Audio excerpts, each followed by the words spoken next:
Okay,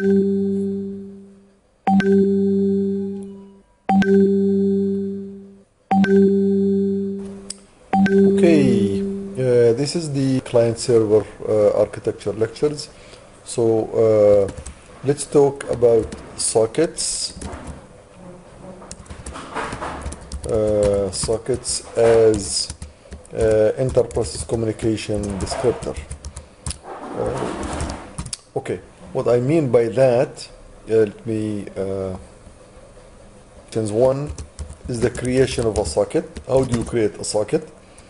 In other words, sometimes they call it open a socket, which is, this is more language-oriented terminology, opening a socket, or creating a socket in the sense that socket needs to be created.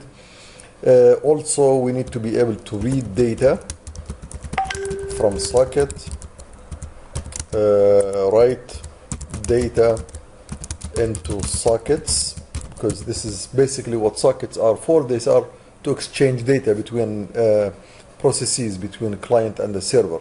So we need to be able to open or create a socket, read from a socket, write into a socket, and finally you need to destroy a socket, delete it, get rid of it. Now, why do I need to destroy a socket? This is very interesting, because if you keep a socket open, remember that socket is a memory location. It's an address that points to certain data. So if you have lots of data that has been written to a socket, let's say 1 megabyte, 2 megabytes, 10 could be 1 gigabyte. If you don't destroy the socket, there will be memory leak. So the memory will eventually deplete. You will no longer have enough memory, simply because you have not been able to destroy the sockets. So having said that, I need also to mention that in the communication life, in the communication domain, there are protocols. One protocol is called the TCP, or the Transport Control Protocol, and sometimes we refer to it as TCP over IP, which is Transport Control Protocol over Internet Protocol. So this is one. The other one is the UDP, or the Unidatagram protocol. So these are two protocols that are used for communication, and the sockets are a layer above the TCP. So you have taken, or you have studied in the network systems, the layers of a network.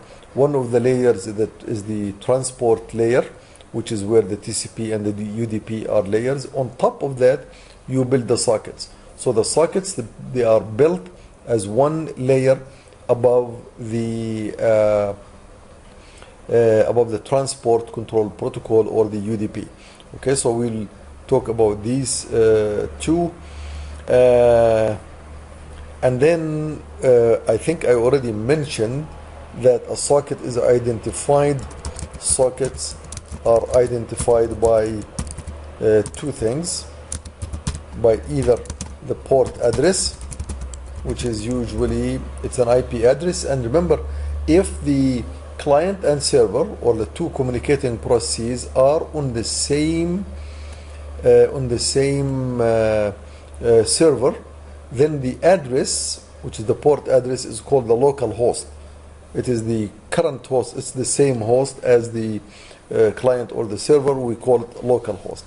So port address could be IP address if the client and servers are on different hosts, or could be, or the local host, which has